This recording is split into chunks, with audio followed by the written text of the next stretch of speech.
Section 14B. Burn it all. This whole thing went down recently, and I'm still trying to wrap my head around it. My wife of 8 years basically nuked her entire career because she forgot who funded it from the beginning. This is going to be lengthy, but I need to write it all out. We were attending this extravagant housewarming event her new employer was throwing.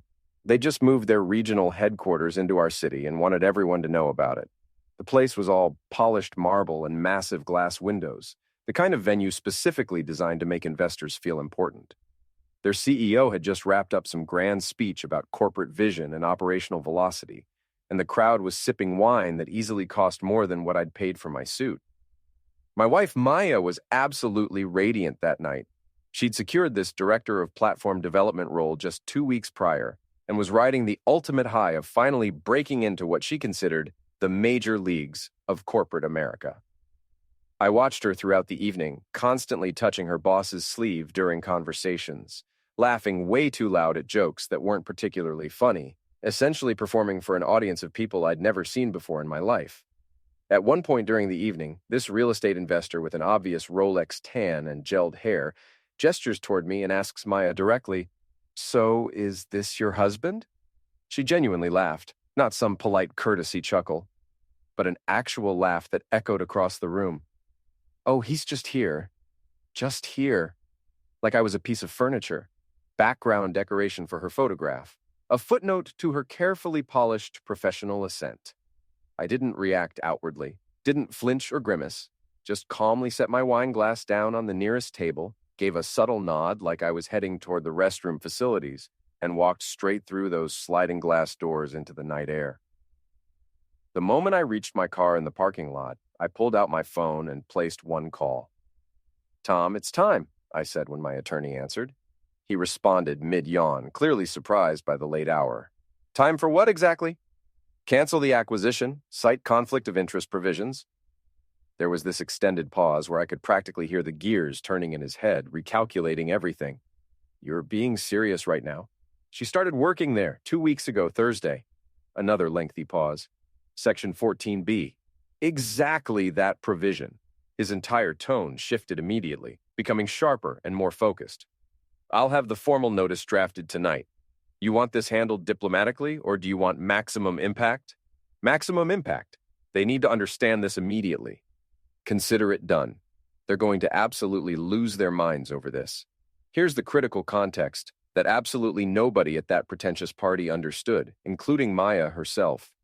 The company she'd just joined with such triumph and fanfare had invested the previous 6 months negotiating what they considered their crown jewel acquisition.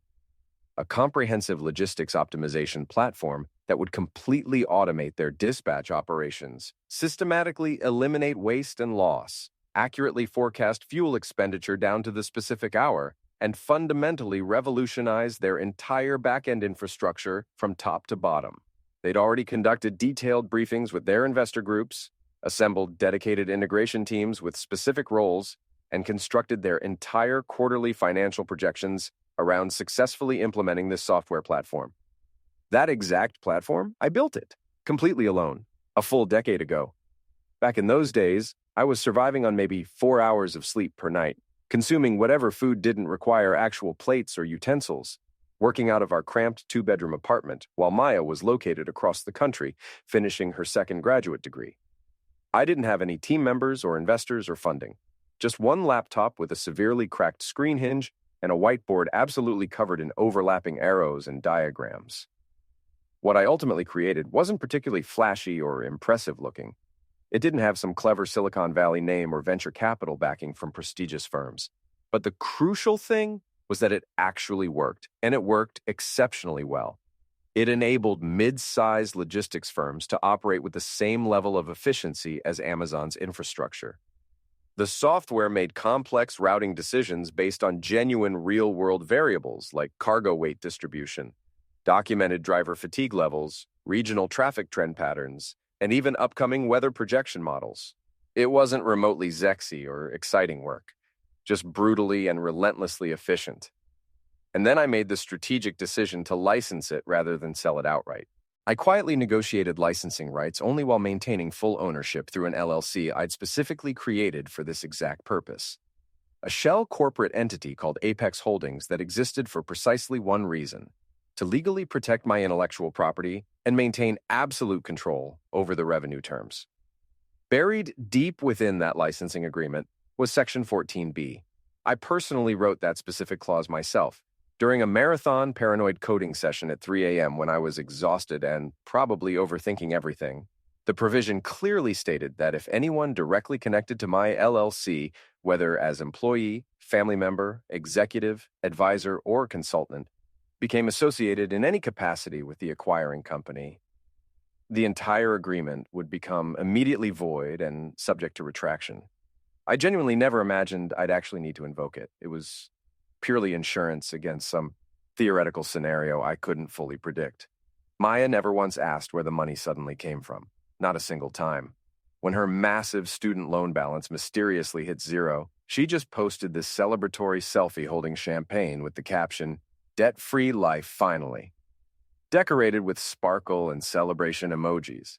I distinctly remember sitting directly across from her at brunch that particular morning, watching her smile behind these oversized designer sunglasses, looking like someone I hadn't actually met yet.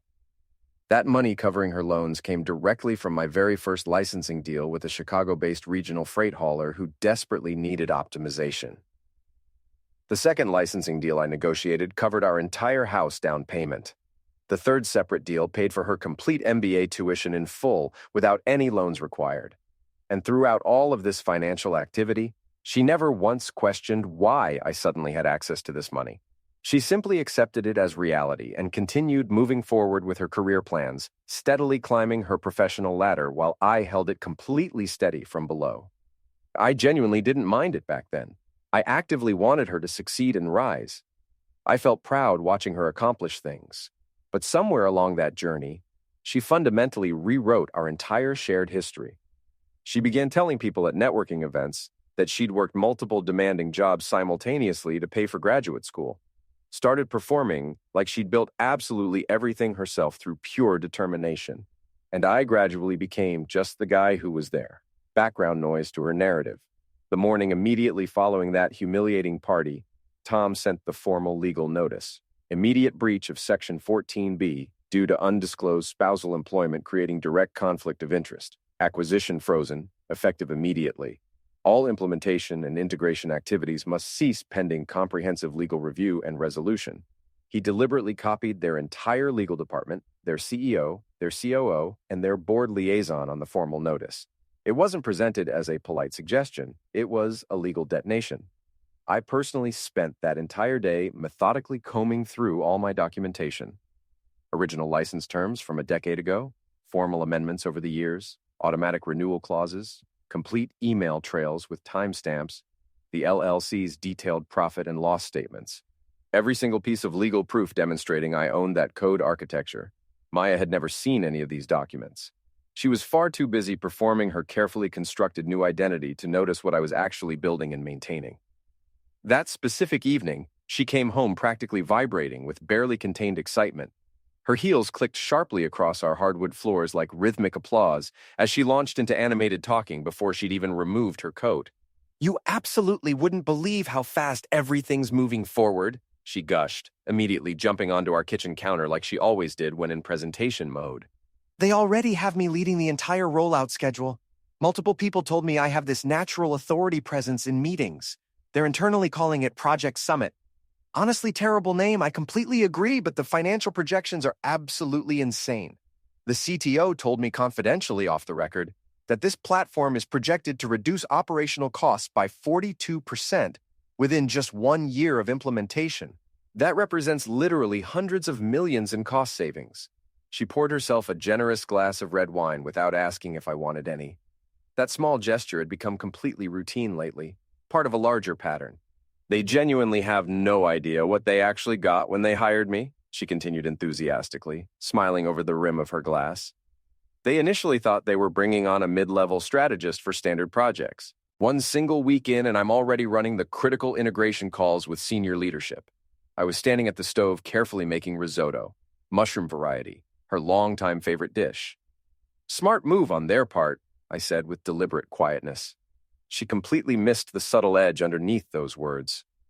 Smart move for me specifically.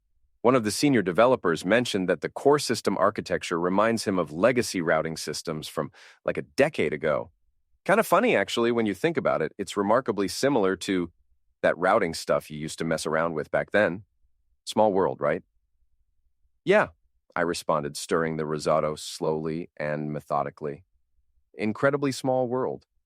She had absolutely no idea that earlier that exact same day, my LLC's legal team had sent a comprehensive cease and desist notice to her company's back-end implementation vendor. All integration activities, implementation procedures, or derivative use of the IP platform internally known as Project Summit must be immediately halted pending legal review of licensing compliance and resolution of third-party entanglement issues as specifically defined under Section 14B of the original licensing agreement. I could have told her everything right at that moment, could have handed her the stack of legal paperwork and watched her entire face transform. But honestly, what would even be the point? She didn't even realize the software platform her company was completely depending on had been paid for from our shared bank account. Didn't realize the man she'd publicly minimized and dismissed was the actual architect of the system she was now trying to rebrand under their corporate banner. She kept talking straight through dinner about operational synergy and stakeholder alignment meetings, and how genuinely impressed everyone was with her technical comprehension. I nodded at appropriate moments. She never once asked what I'd actually done that day. She stopped asking about my work months ago. By Monday morning, her company had entered full-blown crisis mode. The main conference room apparently smelled like burnt coffee and printer toner when the emergency meeting happened, according to what Tom told me later. I obviously wasn't present, but Tom walked me through exactly what their legal team had sent back in response. Their attorneys had conducted an intensive deep dive over the entire weekend and finally realized exactly how legally trapped they actually were. The acquisition was completely dead. The integration was frozen indefinitely. And they urgently needed to determine how this catastrophic situation had happened in the first place. That's precisely when they turned their attention toward Maya. She didn't see it coming remotely. She was sitting in the middle of drafting detailed integration notes when she got abruptly pulled into conference room A, the specific one with floor-to-ceiling glass walls that absolutely everyone knows means seriously bad news. The CEO was already seated at the head position. The COBO was positioned there. Legal counsel sat present with a red folder, and her boss looking like someone had just died suddenly. They played the audio recording of Tom's formal cease and desist notice. Clinical tone, completely calm, and absolutely final. I heard her face went completely white. "What exactly does your husband do again?" the CEO asked when the recording finally ended. "He used to run a small tech company years ago. Nothing particularly major. He sold it years ago, I thought." "Did he ever specifically mention owning the intellectual property behind the software platform we've spent 6 months actively preparing to acquire?" Her breath visibly caught. "I honestly didn't know it was his work." Her boss finally spoke up, his voice noticeably hoarse.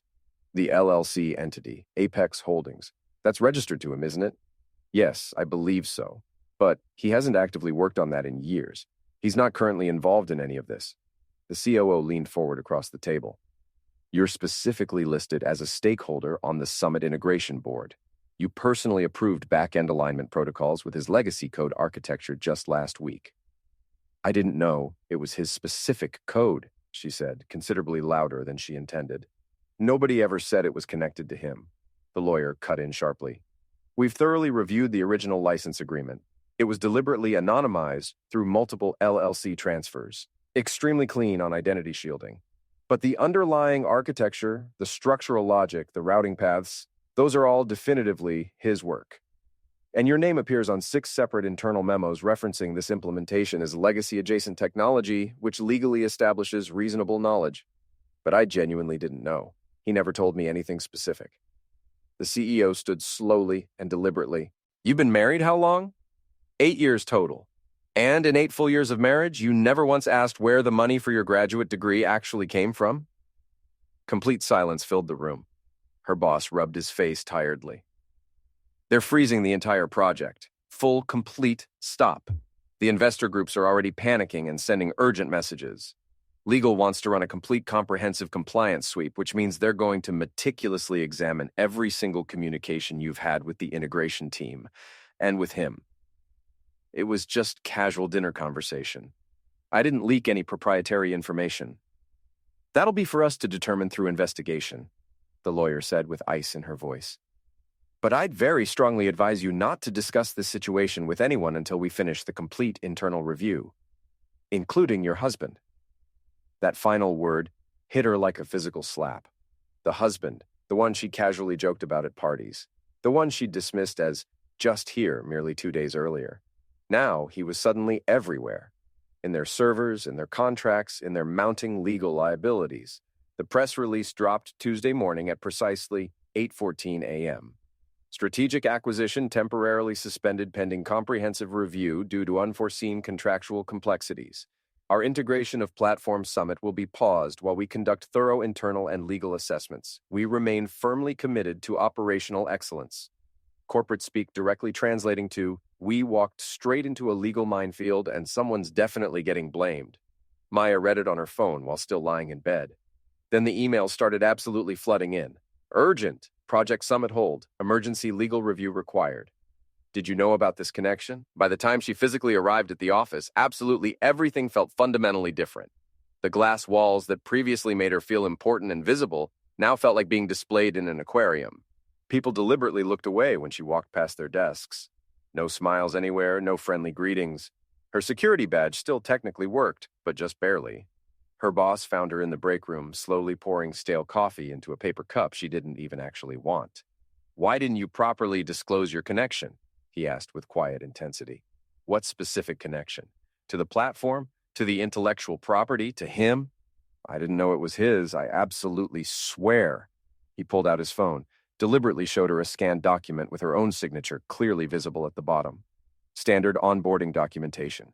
Section 5.6 asks specifically about familial or spousal ties to vendors, partners, or IP holders related to acquisition targets under review. You signed none. Her stomach dropped sickeningly. I didn't think it mattered at the time. We haven't talked about his old work in literal years. He didn't bother arguing, just looked at her like he was watching something systematically collapse in real time. The board is freezing all your project involvement, effective immediately. I'm genuinely sorry. You can't possibly be serious about this. Legal is completely serious. HR is completely serious. The investor groups are absolutely furious right now. We had a major valuation meeting scheduled based on a product we might not even legally be allowed to touch. The only reason they're not openly using words like fraud yet is because we're still actively investigating. I didn't do anything wrong, she insisted, desperately trying to summon that confident voice that used to work perfectly in meetings. It came out weak and uncertain. You knew what he was, her boss said quietly but firmly. You just didn't think he mattered. Then he simply walked away, leaving her standing there with half a cup of cold coffee and complete overwhelming panic.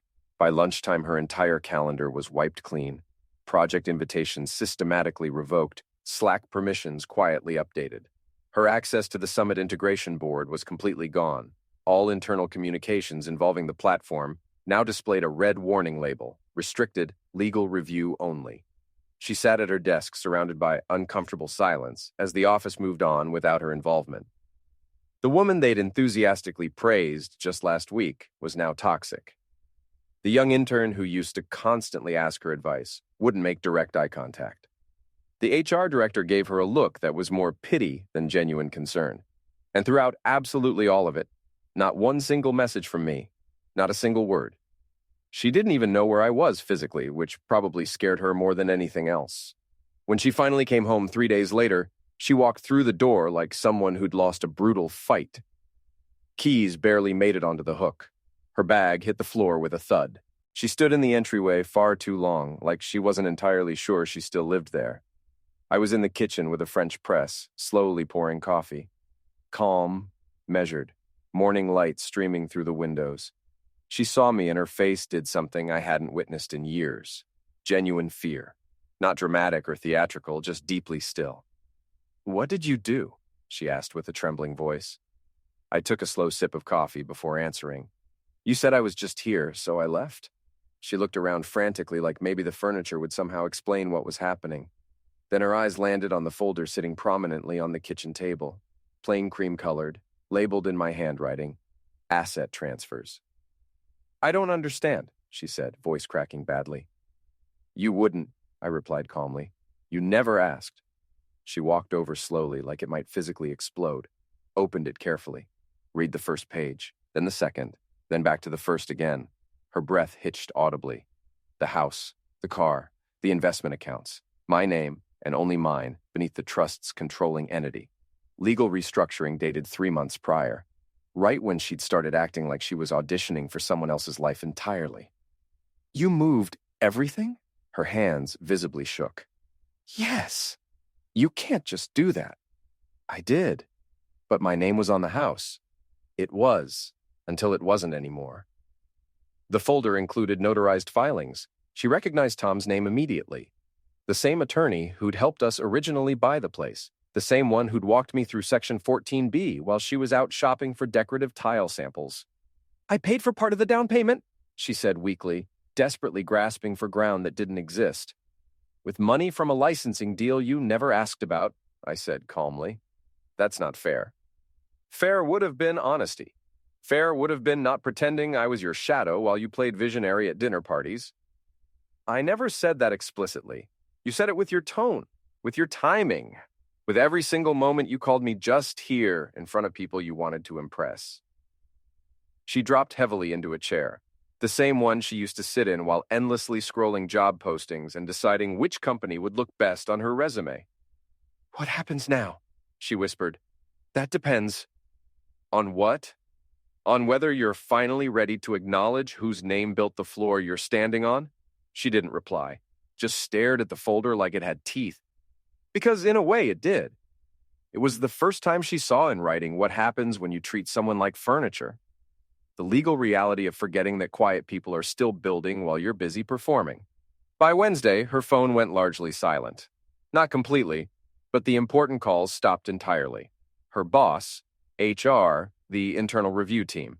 They all went dark. No updates, no meetings, no invitations to the emergency all-hands where everyone except her got next steps. But she did receive one call from her mother. I just saw the article, her mother said without any preamble or greeting. Is it true that the software belonged to your husband and he eliminated the entire deal? It's complicated. No, it's not, her mother said sharply. You're married. He paid for your MBA. I told you not to take advantage back then. What are you talking about? Her mother scoffed loudly. Please, you think I believed you worked 2 jobs and somehow came out of Stanford completely debt-free? You think I didn't notice the apartment upgrade, the expensive dinners, the tuition suddenly vanishing?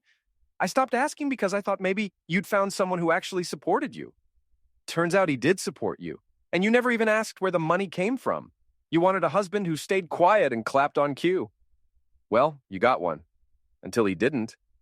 Then the line went completely dead. Her group chat with friends went silent too. 3 unread messages from her. 0 replies. The last text from anyone else was from before the party when she'd posted a mirror selfie in her new office elevator with the caption, "Making moves," decorated with a rocket emoji. Now, absolutely nothing. She opened Instagram carefully. Notifications had slowed to almost 0. Someone had untagged her from a conference photo. A former coworker she'd personally mentored posted a story from a team retreat in Lake Tahoe. Maya hadn't been invited. They'd called it a leadership offsite and didn't bother pretending she was welcome. Someone had even written a comment under one of her company's recent LinkedIn posts. Wild that a firm this size didn't properly vet acquisition risks. You'd think someone on the team would have flagged IP conflicts earlier. No specific names mentioned, but everyone in the industry would know exactly who they meant. Logistics is a remarkably small world. Everyone knows everyone. One of the developers she used to work with posted on Twitter. Funny how the quiet coders always end up being the landmines. Respect the ones building in the background. They own more than you think. It had accumulated over 1,000 likes. Maya put her phone down and sat in silence. Not peaceful silence. The kind that wraps around your throat like plastic wrap. The email from legal sat unread in her inbox. Compliance inquiry, access restrictions notice. She couldn't bring herself to open it. Even the house felt fundamentally wrong now, too sterile, too carefully curated, a museum of things she'd chosen but never really owned. And somewhere in that house, maybe on a backup drive, maybe buried in old files, was the code she used to openly laugh at. The stuff I'd built late at night while she told me to take a break or go do something normal for once. Now that exact code had systematically taken her job, her reputation, her credibility, and none of her professional connections were responding anymore. She was alone in a way no filter could fix. The final meeting came Friday morning. She wore her best blouse, pressed it twice, matched it with pearl earrings and neutral heels. Professional, forgettable, exactly how HR preferred it. The conference room was arranged like a tribunal. Legal counsel sat at the far end, flanked by HR on one side, COO on the other. Her boss sat off to the side with a notepad, deliberately not looking up. No one offered coffee. "Thank you for coming," the lawyer began formally. "This won't take long. We need clarity on one critical point.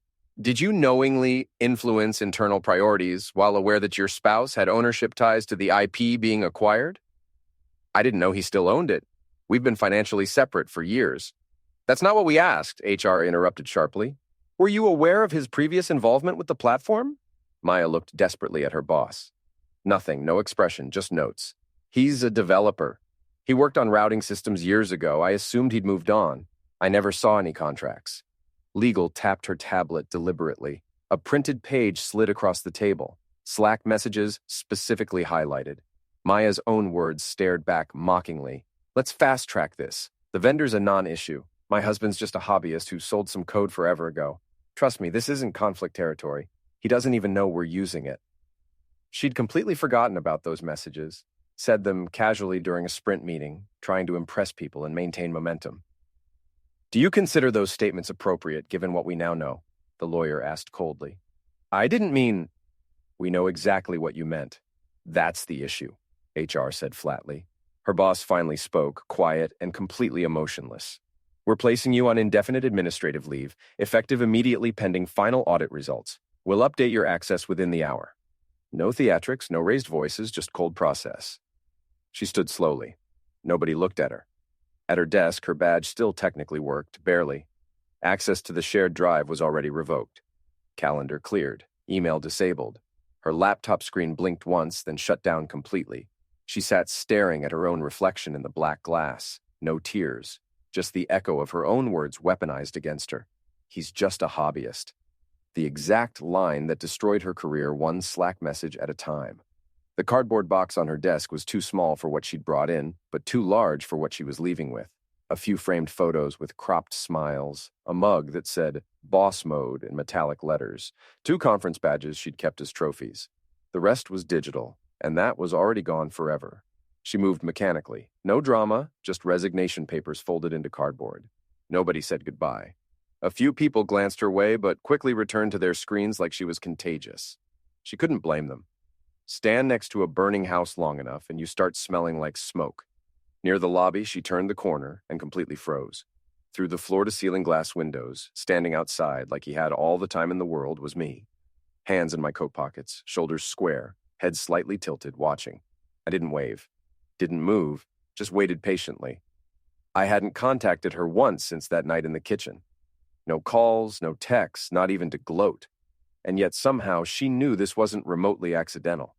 I knew she'd be walking out today. I probably knew the exact time.